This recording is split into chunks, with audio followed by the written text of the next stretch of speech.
नमस्कार दोस्तों, देश में प्री मेडिकल नीट एग्जाम को लेकर हाहाकार मचा हुआ है। वैसे ये एग्जाम देने को तो 23 लाख स्टूडेंट्स ने दिया था, मगर ये सवाल 23 लाख स्टूडेंट्स का नहीं, देश के हर उस बच्चे का है जो पढ़ाई से मेहनत करके अपना भविष्य कहीं ना कहीं देखता है। पिछले 5 सालों में देश के अंदर 41 अलग अलग तरह के पेपर लीक हुए हैं। एक रिपोर्ट के मुताबिक पिछले 5 सालों में इन 41 एग्जाम्स ने 1.4 करोड़ जॉब सीकर्स की जिंदगियों पर असर डाला। पिछले 10 सालों से देश के अंदर बीजेपी की सरकार है। एक तरफ कहने को तो मोदी जी रूस और यूक्रेन का युद्ध रुकवा देते हैं, एक तरफ गाजा और इजराइल की लड़ाई रुकवा देते हैं, मगर अपने ही देश में वो पेपर लीक नहीं रुकवा पाए। देश के एजुकेशन मिनिस्टर धर्मेंद्र प्रधान, अगर उनके सोशल अकाउंट्स को देखा जाए तो ऐसा लगता है कि वो देश के एजुकेशन मिनिस्टर कम, मोदी के पीआर मिनिस्टर ज़्यादा हैं, क्योंकि उनकी हर एक सेकंड पोस्ट मोदी के बारे में ही होती है। देश के अंदर इतना बड़ा नीट स्कैम हो गया, मगर वो 2 शब्द बोलने को ही तैयार नहीं। नीट को तो छोड़िए, वो स्टूडेंट्स के लिए किसी भी टॉपिक पर बोलने को तैयार नहीं। बात करते हैं नीट एग्ज़ाम को लेकर, तो नीट एग्ज़ाम से पहले देश के अंदर all India pre medical test यानी AIPMT हुआ करता था, लेकिन देश के हर स्टेट में, हर कॉलेज में अलग अलग प्री मेडिकल टेस्ट हुआ करता था। वन नेशन और वन एग्ज़ाम को लेकर नीट का गठन किया गया। मैं आपको बता दूं, नीट का फर्स्ट एग्ज़ाम 2016 में किया गया।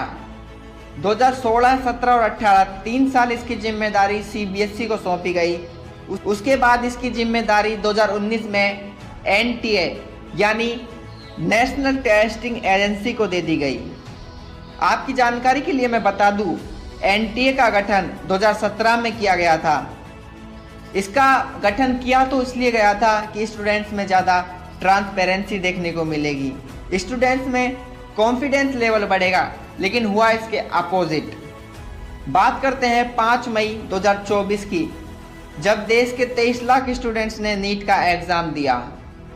तभी खबर आने लगी थी गुजरात, उड़ीसा जैसे राज्यों से कि पेपर लीक हो चुका है। मगर मज़े की बात तो 4 जून को होती है, जब देश के अंदर एक साथ 67 स्टूडेंट्स नीट में टॉप करते हैं। वो 67 छात्र जो 720 में से 720 अंक प्राप्त करते हैं। वहीं कुछ स्टूडेंट्स ऐसे भी होते हैं जहां उन्हें 718 या 719 नंबर प्राप्त होते हैं, जो किसी भी कंडीशन में पॉसिबल नहीं है। आइए कैसे समझते हैं। नीट एग्जाम में 180 क्वेश्चन होते हैं, प्रत्येक क्वेश्चन के 4 नंबर मिलते हैं। अगर कोई स्टूडेंट्स 180 के 180 क्वेश्चन करके आता है और वो सही होते हैं, तो उस कंडीशन में उसे 720 नंबर मिलते हैं। मगर कोई स्टूडेंट्स 180 क्वेश्चन करके आता है और एक क्वेश्चन गलत करता है, तो उस कंडीशन में उसे 4 नंबर गलत क्वेश्चन के, वहीं 1 नंबर नेगेटिव मार्किंग का कटता है, तो उस कंडीशन में उसे 715 नंबर आते हैं। अगर कोई स्टूडेंट्स 180 क्वेश्चन में से एक क्वेश्चन छोड़ के आता है, तो उस कंडीशन में उसे 716 नंबर मिलते हैं। अगर देखा जाए तो देश के अंदर एक तरह से नीट स्कैम हुआ है। एक रिपोर्ट आती है हरियाणा से, जहां पर एक ही सेंटर के 6 स्टूडेंट्स टॉप करते हैं और कोचिंग सेंटर के संचालक जो बीजेपी के परिवार से आते हैं। ऐसे में देश के अंदर नीट स्कैम हुआ है, और ये नीट स्कैम ही नहीं, 23 लाख स्टूडेंट्स की जिंदगियों के साथ खिलवाड़ हुआ है।